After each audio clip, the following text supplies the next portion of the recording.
Vous prenez peut-être de la vitamine D3 depuis des mois, sur les conseils de votre médecin, d'un proche, ou parce qu'on vous a dit qu'elle était essentielle après 60 ans. Et c'est vrai. Mais voici ce que beaucoup de personnes ignorent, prendre de la vitamine D3 seule n'est pas toujours suffisant. Car la D3 aide votre corps à absorber le calcium. Mais si ce calcium n'est pas correctement dirigé, il peut parfois se déposer au mauvais endroit, pas seulement dans les os, mais aussi dans les artères. Et c'est là que la vitamine K2 entre en jeu. Aujourd'hui, vous allez comprendre pourquoi ces deux vitamines fonctionnent en équipe, pourquoi cet équilibre est si important après 60 ans, et ce que vous pouvez faire concrètement pour protéger vos os, sans négliger votre cœur. Restez bien jusqu'à la fin, car les derniers conseils peuvent vraiment vous aider à y voir plus clair. Bienvenue sur Sagesse Santé.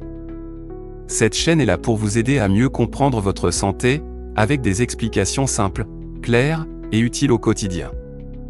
Aujourd'hui, nous allons parler d'un sujet important après 60 ans, la vitamine D3, la vitamine K2, et le rôle du calcium dans le corps.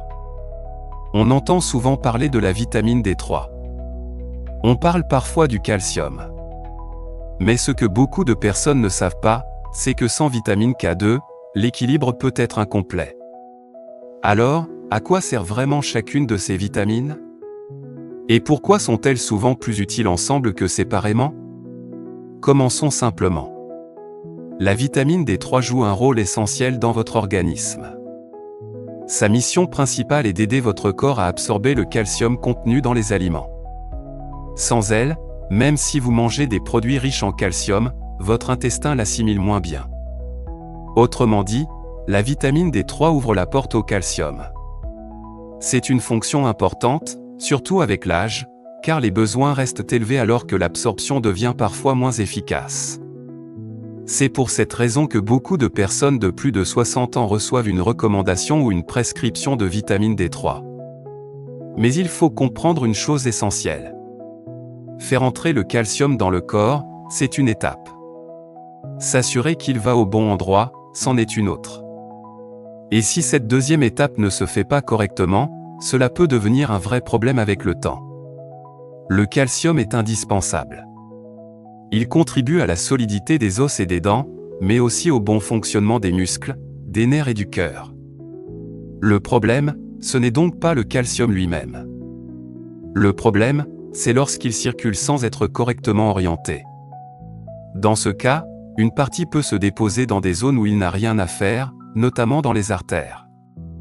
C'est ce qu'on appelle la calcification. Avec le temps, de petits dépôts peuvent rendre les artères plus rigides, moins souples. Et quand les artères perdent leur souplesse, le cœur doit fournir plus d'efforts pour faire circuler le sang.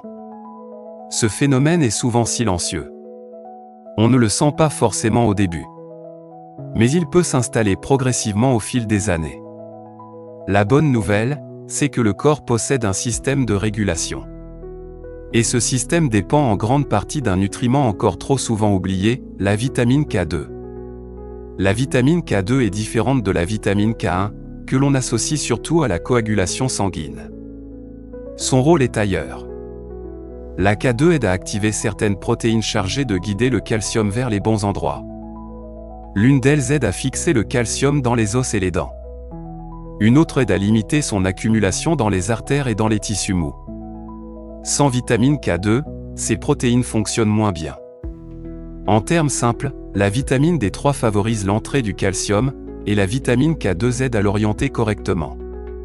C'est pour cela que beaucoup de spécialistes considèrent ce duo comme complémentaire. La D3 seule ne fait pas tout. La K2 seule non plus. Mais ensemble, elles participent à un meilleur équilibre. Et c'est justement cet équilibre qui soulève une question très pratique: quelle quantité faut-il envisager? Avant toute chose, il faut rappeler un point essentiel, les besoins varient selon les personnes. L'âge, l'alimentation, l'exposition au soleil, les traitements en cours, l'état de santé ou encore les analyses sanguines peuvent changer la situation. Votre médecin reste donc la meilleure personne pour vous conseiller. Cela dit, il existe des repères généraux souvent évoqués. Pour la vitamine D3, on retrouve fréquemment des apports de l'ordre de 1000 à 2000 UI par jour chez les adultes plus âgés, selon les besoins. Dans certains cas, les doses peuvent être différentes si une carence est confirmée. Pour la vitamine K2, la forme la plus souvent mentionnée est la MK7, car elle reste active plus longtemps dans l'organisme. Les quantités couramment citées se situent souvent autour de 100 à 200 microgrammes par jour. Il n'existe pas de ratio universel parfait qui convienne à tout le monde. Mais l'idée importante à retenir est simple, lorsqu'on s'intéresse à la vitamine D3, il peut être pertinent de se poser aussi la question de la vitamine K2. Et maintenant, voyons où l'on peut trouver ces deux vitamines au quotidien. Commençons par la vitamine D3. On la trouve dans certains aliments, notamment les poissons gras comme le saumon, le maquereau ou les sardines, ainsi que dans les œufs et certains produits enrichis. Mais sa source la plus connue reste l'exposition au soleil. Avec une exposition raisonnable et régulière, le corps peut en produire naturellement. Pour la vitamine K2, les sources alimentaires sont un peu différentes. On en trouve dans certains fromages affinés et dans des aliments fermentés. Le natto, un aliment traditionnel japonais à base de soja fermenté, en est une source particulièrement riche, même s'il reste peu consommé dans les habitudes francophones. Avec l'âge, cependant, les apports alimentaires ne suffisent pas toujours. Certaines personnes mangent moins, absorbent moins bien certains nutriments, ou ont des besoins plus élevés. C'est pour cela qu'il existe des compléments associant vitamine D3 et vitamine K2, faciles à trouver en pharmacie ou en parapharmacie. Mais attention, un complément n'est jamais un geste anodin. Si vous prenez un traitement, en particulier un anticoagulant, ou si vous avez un problème de santé, demandez toujours conseil à votre médecin ou à votre pharmacien avant de commencer. Retenons l'essentiel. La vitamine D3 aide votre corps à absorber le calcium. La vitamine K2 aide à orienter ce calcium vers les bons endroits, notamment les os, tout en contribuant à limiter son dépôt dans les artères. Autrement dit, ces deux vitamines ne s'opposent pas. Elles travaillent ensemble. Après 60 ans, comprendre ce duo peut être particulièrement utile pour soutenir à la fois la solidité des os et l'équilibre cardiovasculaire. Mais comme toujours, il ne s'agit pas d'appliquer une règle générale à tout le monde. Le plus raisonnable reste d'en parler avec votre médecin, surtout si vous prenez déjà des compléments ou des médicaments. Un simple bilan peut parfois permettre d'y voir beaucoup plus clair. Si cette vidéo vous a aidé à mieux comprendre le rôle de la vitamine D3 et de la vitamine K2, dites-le nous en commentaire. Et bien sûr, abonnez-vous à Sagesse Santé pour recevoir chaque semaine des conseils simples, clairs et utiles pour prendre soin de votre santé après 60 ans. Prenez bien soin de vous. À très bientôt.